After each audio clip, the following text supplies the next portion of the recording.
दोस्तों, आज हम जिस एसबीआई की इन्वेस्टमेंट स्कीम के बारे में बात करने वाले हैं, अगर आप उसमें 1,000 रुपये महीना इन्वेस्ट करते हैं तो 4 साल में 63,40,869 रुपए का एक बड़ा फंड बना सकते हैं। दोस्तों, बहुत से लोग एसबीआई के म्यूचुअल फंड में अपना पैसा इन्वेस्ट करना चाहते हैं क्योंकि वह सोचते हैं कि एसबीआई एक सरकारी कंपनी है, इसमें हमारा पैसा सिक्योर भी रहेगा और ग्रो भी करता रहेगा। दोस्तों, यहाँ पर लोगों के सामने दिक्कत ये आती है कि उन्हें पता ही नहीं होता कि एक बेस्ट स्कीम को कैसे सेलेक्ट किया जाए, क्योंकि एसबीआई के म्यूचुअल फंड की 80+ से भी ज्यादा स्कीम है। इसलिए कौन सी स्कीम बेहतर रिटर्न दे सकती है, किस स्कीम में रिस्क कम है, कौन सा स्कीम हमारा पैसा डबल कर सकती है, यह तय करना काफी मुश्किल हो जाता है। इसके साथ साथ कुछ लोगों को यह भी पता नहीं होता है कि एक अच्छे म्यूचुअल फंड को कैसे सिलेक्ट किया जाए। चलिए दोस्तों, एसबीआई के 3 बेस्ट म्यूचुअल फंड के बीच आपको कंपैरिजन करके दिखाते हैं कि कौन सा म्यूचुअल फंड आपके लिए बेस्ट हो सकता है। ये 3 म्यूचुअल फंड हैं। पहला है SBI magnum mid cap fund, दूसरा है एसबीआई कॉन्ट्रा फंड, तीसरा है एसबीआई स्मॉल कैप फंड। इन 3 म्यूचुअल फंड को हमने इसीलिए चुना है क्योंकि ये एसबीआई के बहुत ही पॉपुलर म्यूचुअल फंड है। अगर हम SBI magnum mid cap fund के रिटर्न को देखें तो पिछले 1 साल में 25%, पिछले 3 साल में 22% और पिछले 5 साल में 29% का रिटर्न दिया है। ऑल टाइम की हम बात करें तो 21% का रिटर्न दिया है। कॉन्ट्रा फंड की हम बात करें तो पिछले 1 साल में 25%, पिछले 3 साल में 26% और पिछले 5 साल में 31% और ऑल टाइम 18% का ईयरली रिटर्न दिया है। एसबीआई स्मॉल कैप की हम बात करें तो पिछले 1 साल में 30%, 3 साल में 22%, 5 साल में 28% और ऑल टाइम की हम बात करें तो 26% का इसने रिटर्न दिया है। तो दोस्तों, यहाँ पर हम देखेंगे कि किस म्यूचुअल फंड ने ज्यादा रिटर्न बनाकर दिया है। तो यहाँ पर SBI small cap fund winner है। दोस्तों, यहाँ पर हम किसी भी म्यूचुअल फंड के रिटर्न को देखकर उसको हम बेस्ट नहीं कह सकते। इसके साथ साथ हमें कुछ और बातों का भी ध्यान रखना पड़ता है, जैसे कि एक्सपेंस रेशियो।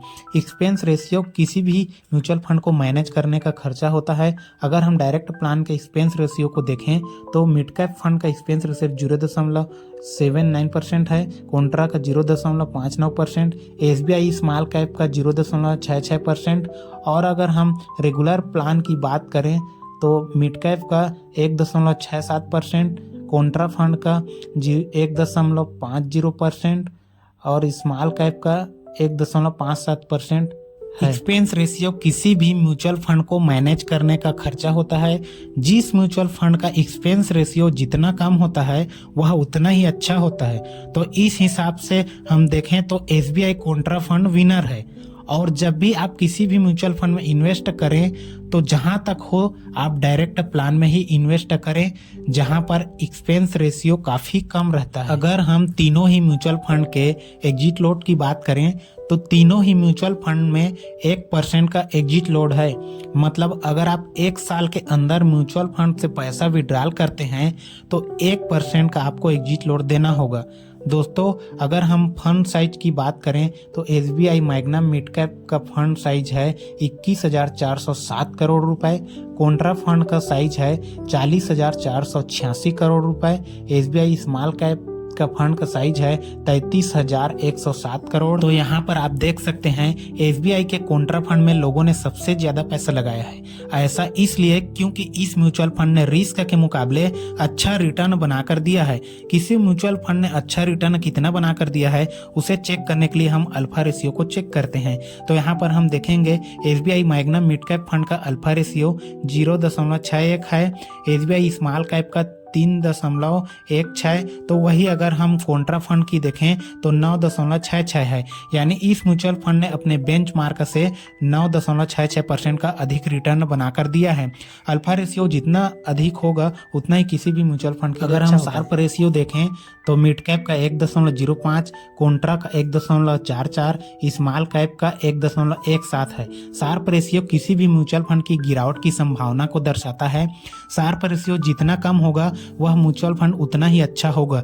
यहाँ पर सबसे कम मिड कैप का है, लेकिन उसके कंपैरिजन में अल्फा रेशियो काफ़ी कम है, तो उस हिसाब से यहाँ पर कॉन्ट्रा फंड क्लियर विनर है, क्योंकि शार्प रेशियो के मुकाबले अल्फा रेशियो यहाँ पर काफ़ी ज़्यादा है। मतलब अगर कॉन्ट्रा फंड में तेजी आई तो यह अपने बेंचमार्क के मुकाबले 9.66% अधिक रिटर्न देगा।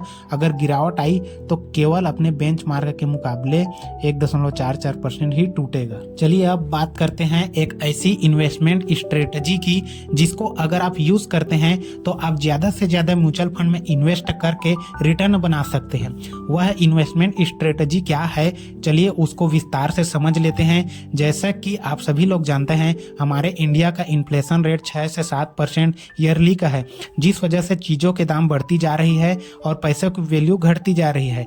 तो आप जो भी इन्वेस्टमेंट करते हैं तो उसमें एडिशनल इन्वेस्टमेंट और ऐड कर दें, मतलब स्टेप अप SIP करते हैं तो आप इन्फ्लेशन को बीट कर पाएंगे। मतलब अगर आप SBI की इस स्कीम में 1000 रुपये मंथली इन्वेस्ट करते हैं तो आपको पहले साल 1000 रुपये, दूसरे साल 10% ऐड करके 1100 रुपये, उसके अगले साल 10% और ऐड करके 1210 रुपये की इन्वेस्टमेंट करनी होगी।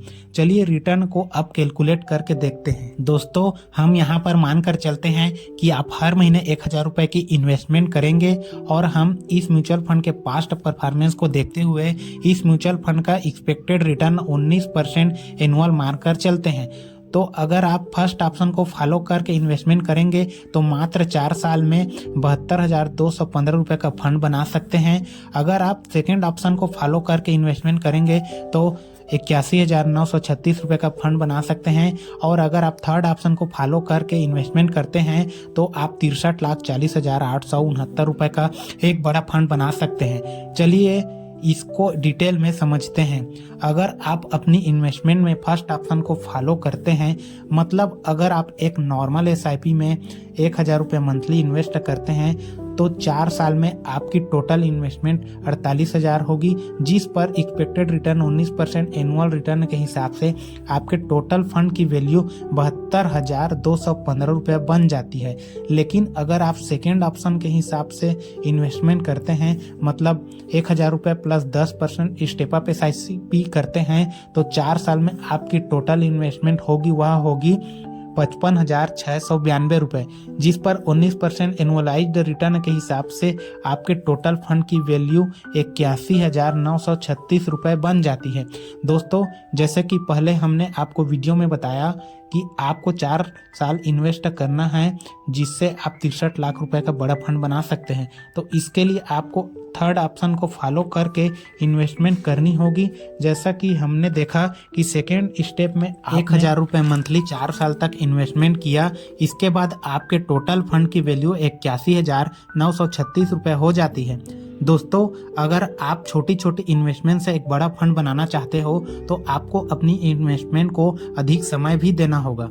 अब दोस्तों यह जो आपने 4 साल तक इन्वेस्टमेंट किया, जिसकी वैल्यू 81,936 रुपये है, अगर आप इसको अगले 25 सालों तक इसी म्यूचुअल फंड में लम सम इन्वेस्टेड रखें और कोई भी अलग से इन्वेस्टमेंट ना करें तो 25 साल बाद आपके टोटल फंड की वैल्यू 63,40,869 रुपये हो जाती है। अगर दोस्तों यह जो 81,936 रुपये की इन्वेस्टमेंट आपने लमसम 25 सालों के लिए किया, अगर उसको न करते और 4 साल बाद ही 81,936 रुपये की धनराशि निकाल लेते तो शायद ही इस पैसे को किसी अच्छी जगह लगा पाते और हो सकता है आप इसे खर्च ही कर देते। तो इसीलिए अगर आपको फ्यूचर में एक बड़े फंड की ज़रूरत पड़ने वाली है, जैसे अपनी बेटी की शादी करनी है, अपने बेटे को पढ़ाना है, रिटायरमेंट प्लानिंग करनी है, तो आपको तीसरे ऑप्शन को अपना कर इन्वेस्टमेंट कर सकते हो, जिससे आप थोड़ा थोड़ा इन्वेस्टमेंट करके एक बड़ा फंड फ्यूचर के लिए बना सकते हो। फ्रेंड्स अगर वीडियो अच्छी लगे तो वीडियो को लाइक करके यार चैनल को सब्सक्राइब जरूर से कर लें और अपने दोस्तों के साथ में शेयर जरूर करें। धन्यवाद।